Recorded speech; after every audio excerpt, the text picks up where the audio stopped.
পিঁপড়ে আর অলস ঘাস ফড়িং। বার্তা: পরিশ্রমের ফল একদিন অবশ্যই মেলে।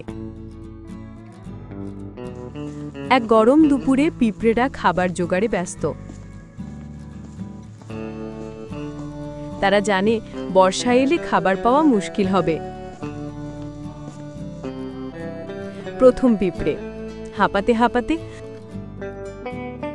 উফ, কত গরম! কিন্তু কাজটা শেষ না করলে বর্ষায় খুব কষ্ট হবে।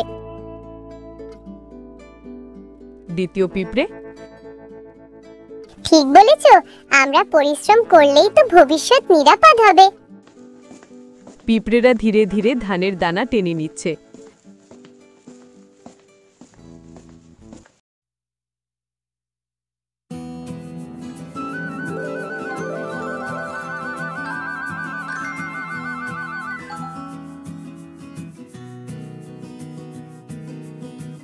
ঘাসফড়িং হাসি মুখে,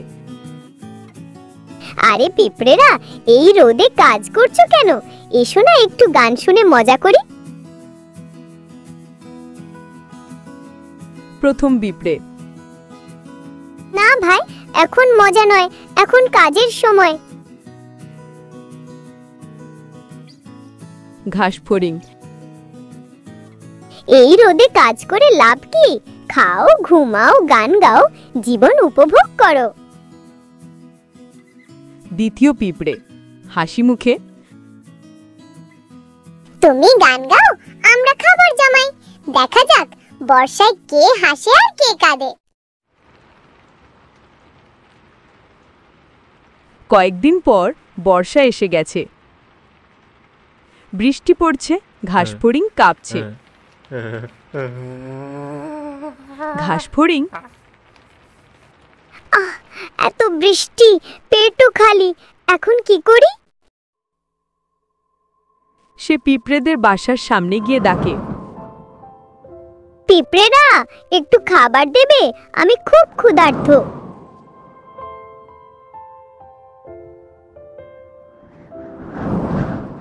প্রথম পিঁপড়ে, তুমি তো বলেছিলে কাজের দরকার নেই। ঘাসফড়িং, আমি ভুল করেছি বন্ধু, এখন বুঝেছি পরিশ্রমই জীবনের আসল পথ। দ্বিতীয় পিঁপড়ে, ঠিক আছে, এবার শেখো, আগামী গ্রীষ্মে আমাদের সঙ্গে কাজ করবে। ঘাসফড়িং লজ্জা পেয়ে হাসে। পিঁপড়েরা তাকে কিছু খাবার দেয়। বসন্তের দিন পিঁপড়েরা আর ঘাসফড়িং একসঙ্গে কাজ করছে। এইভাবে অলস ঘাসফড়িং শিখল যে পরিশ্রম করে সেই সুখে বাঁচে।